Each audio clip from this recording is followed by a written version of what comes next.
c'est Lilian et Valentin. On espère que vous allez bien. Bienvenue dans cette nouvelle grosse vidéo parce que cette semaine, tout simplement, on crée une pièce. C'est la pièce où il y aura les toilettes et la machine à laver. Ouais. Donc dans l'entrée actuelle, on va créer une cloison à partir de blocs de béton cellulaire Syporex. C'est une technique qu'on n'a jamais essayé, donc on va le faire en même temps que vous. Et puis on a aussi les joints du carrelage à faire avant ça. Donc sans plus tarder, on vous laisse avec cette vidéo.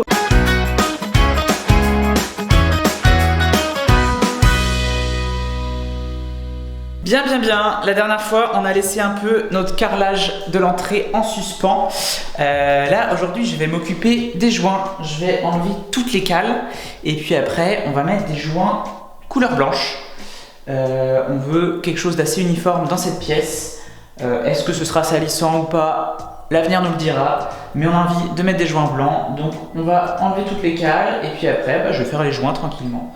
Ça ne devrait pas prendre énormément de temps, c'est pas la partie la plus galère du carrelage. Mais il faut le faire. Donc c'est parti, avant de pouvoir attaquer la suite, la cloison, les peintures ou quoi que ce soit, les plinthes, on fait les joints des carreaux déjà posés. Vous avez vu cette luminosité, c'est incroyable, non? Ou alors c'est juste mon réglage de caméra qui est mal fait.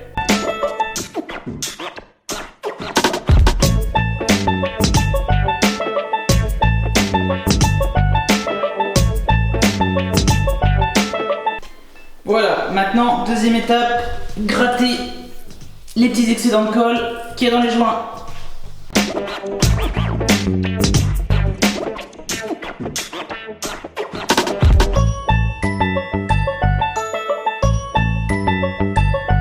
Allez, le nettoyage c'est bon, maintenant c'est parti pour préparer les joints.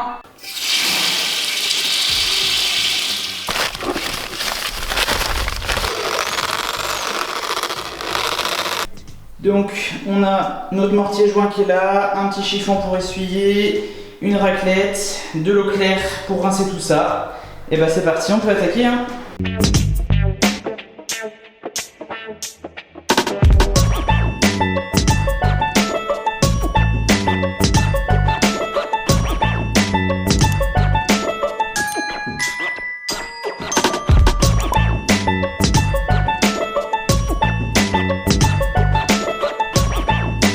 Et voilà, les joints sont tout beaux, on est prêt pour la prochaine étape, à savoir le cloisonnement de cet espace. Vous êtes prêts pour ça vous aussi? Bon pour nous, ce sera pour un autre jour. Et hop, c'est parti pour la prochaine étape. On est venu sur le chantier hier, on n'avait pas pris la caméra parce qu'on pensait qu'il n'y aurait pas grand chose à filmer.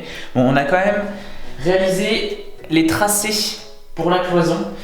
Et puis on a ramené la future porte. Donc on a fait les tracés au sol, au mur, au plafond pour avoir exactement l'emprise de notre cloison. Vérifier que nos angles étaient bien droits. Première étape, ça va être de positionner la porte au bon endroit. Ça va être une sacrée affaire.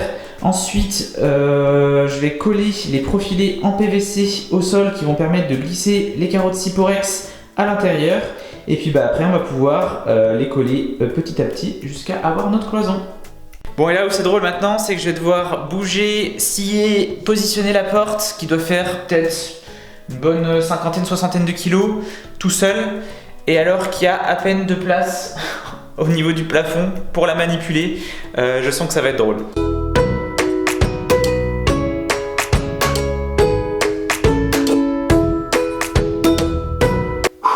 Bon, c'était moins compliqué que ce que j'avais imaginé. Ensuite, il va falloir venir retirer le petit socle de stabilisation et scier la partie ici qui dépasse pour pas qu'on ait un jour trop important sous la porte. La porte, elle vient de chez GD Menuiserie. C'est une entreprise française qui fabrique des menuiseries de qualité. Nous, on est vraiment fan de ce modèle de porte, donc c'est le modèle Tamara. On vous met le lien en description. On a fait appel à cette entreprise parce qu'on voulait des portes de qualité et aussi on voulait des portes fabriquées en France. Et franchement, la porte, elle est vraiment qualitative. Donc voilà, on vous met les références en description de cette porte Tamara. On va installer plus ou moins la même entre le salon et la chambre, sauf que ce sera avec un système de rail, donc on vous montrera ça dans une prochaine vidéo. En attendant, n'hésitez pas à nous dire si vous aimez bien ce modèle de porte.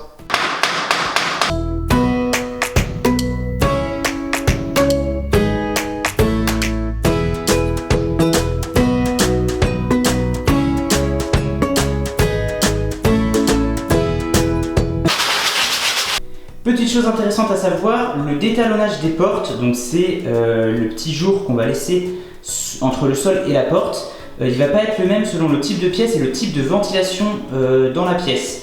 Donc là, on est sur une porte de WC où il y aura une VMC, donc on laisse 1 cm. On laisse 1 cm quand il y a une VMC dans WC, salle de bain ou chambre. Et c'est 2 cm pour les autres pièces, donc tout ce qui va être cuisine, salon, etc. Si on n'a pas de ventilation mécanique et que c'est juste une ventilation naturelle, alors là il faut laisser 3 cm pour les pièces telles que la cuisine ou le salon et 2 cm pour WC, salle de bain et chambre. Donc là nous on a la VMC, donc on laisse 1 cm. Donc là maintenant, petit coup de balai et je relève la porte.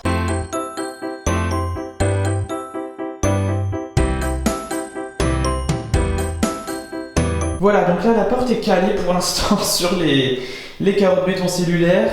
Donc maintenant il va falloir la positionner. Ce que je vais faire, c'est que je vais la positionner en face de l'ouverture entre l'entrée et la cuisine pour que quand on est dans la cuisine, eh bien on se retrouve bien face à la porte et qu'il n'y ait pas un petit décalage qui soit pas très esthétique.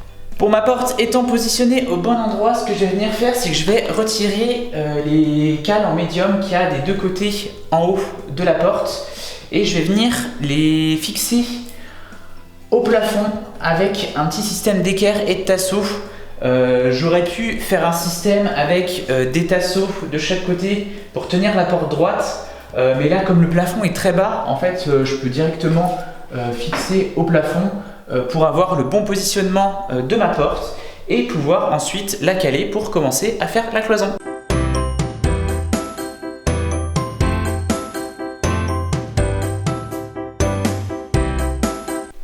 Bon, je viens littéralement de démonter ce que j'ai passé 2 heures à faire.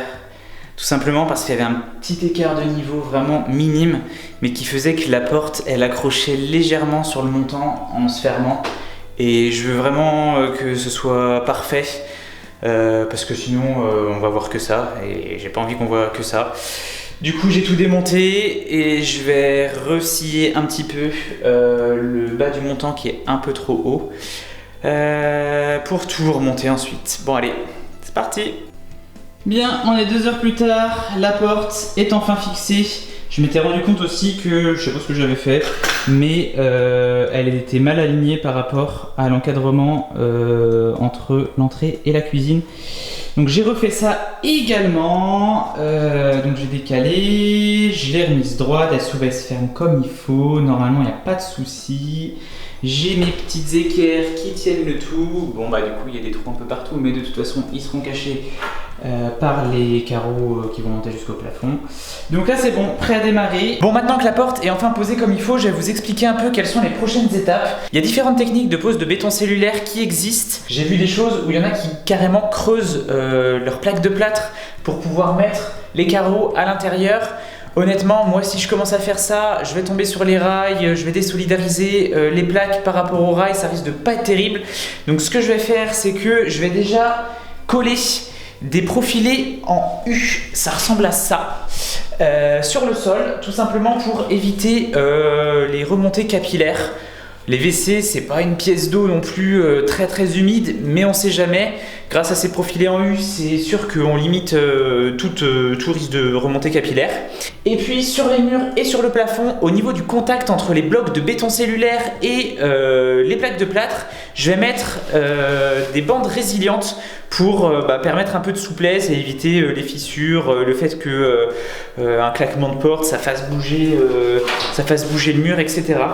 Je vais les agrafer au mur tout simplement et puis après je vous montrerai le système pour être sûr que le mur il soit le plus solide possible. Je vais déjà coller les profilés, je vais agrafer les bandes résilientes et je vous reprends après.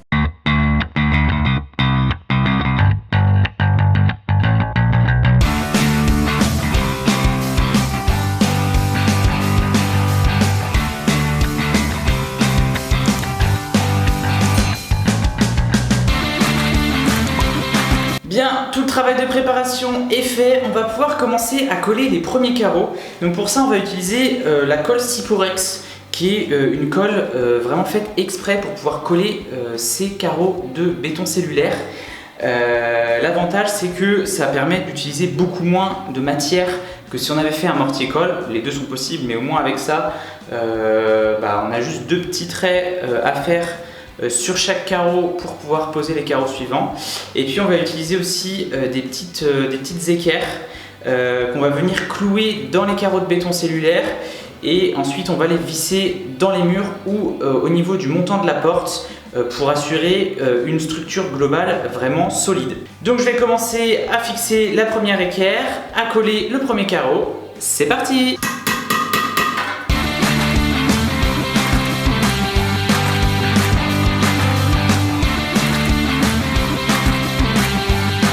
Premier carreau posé, on va pouvoir passer à la première découpe. Donc là, on a 32,2. Donc c'est parti, on va découper un premier bloc de béton cellulaire. Bon, la première découpe, c'est jamais la plus facile. J'ai dû m'y reprendre 2 fois, mais j'ai vérifié, ça fait le boulot, c'est bien droit, donc on colle.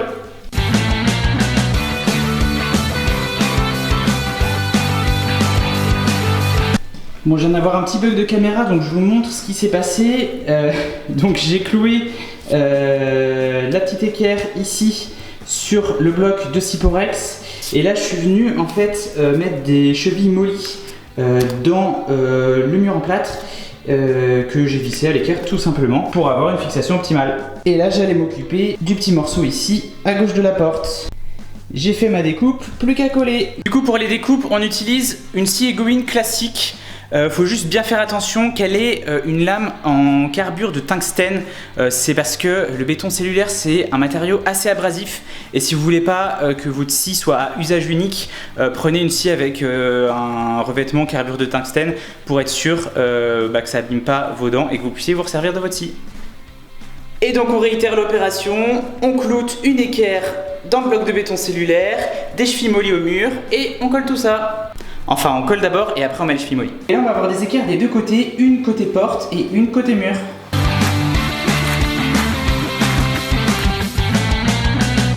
Et c'est reparti! Le premier rang est sec, on va pouvoir attaquer le deuxième, et je ne suis pas tout seul. Ça y est, Valentin a enfin quitté son job également. Je vais pouvoir faire des travaux, enfin youpi! Se consacrer à nos activités à 2, le conseil en décoration et bien sûr les travaux du Airbnb. Donc là c'est parti, on continue la cloison Syporex. On va faire 2 rangées, attendre que ça sèche un peu sans doute pour faire la dernière rangée. Donc c'est parti, on va scier des blocs, on va coller tout ça. Vous connaissez à connaître le principe maintenant, hein ?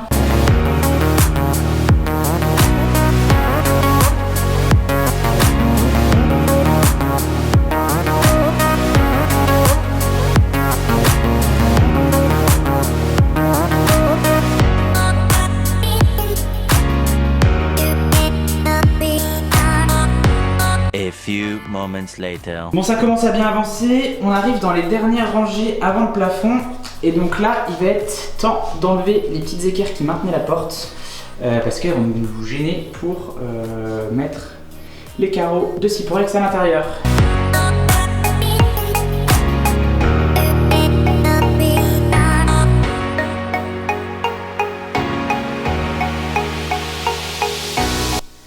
Et c'est samedi matin, nous revoilà sur le chantier. Hier soir, avant de partir, on a installé ça pour être sûr que le mur sèche en restant bien droit. On avait peur que ça s'affaisse un peu. Donc du coup on a fait ça et ça a l'air d'avoir bien tenu. Donc là ce qu'on va faire c'est qu'on va attaquer la dernière rangée de carreaux. Et puis après la cloison sera finie.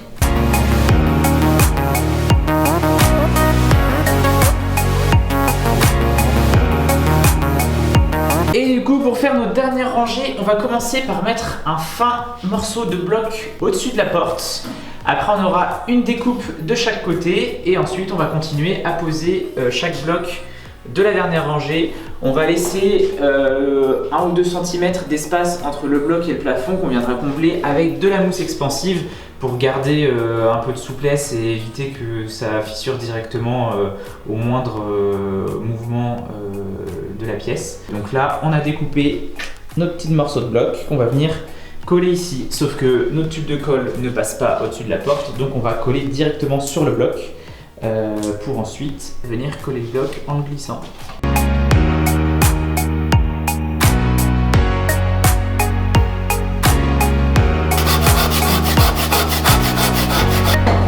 Et voilà, la pose de notre cloison est enfin terminée. On va pouvoir retirer nos petites barres qui soutiennent pour que ce soit droit puisque ça a eu le temps de sécher. Et puis là, on va mettre de la mousse expansive sur les côtés et entre la cloison et le plafond. Et puis on va faire des petits joints au mortier-colle sur les interstices entre les blocs de Syporex. Et puis après notre cloison sera terminée.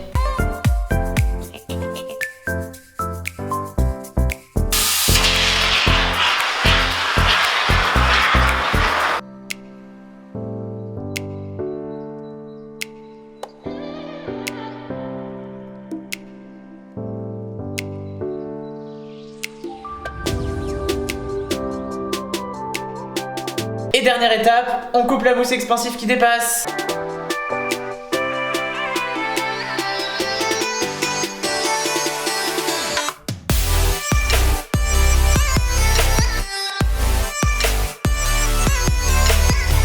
Et voilà! On a une belle cloison, enfin. On est trop contents, on a créé une pièce dans cette maison. Et oui, c'est la première fois qu'on crée une pièce dans une maison, quand même. Bon, pas la plus grande, mais à l'intérieur, on est quand même satisfait de la place qu'il y a.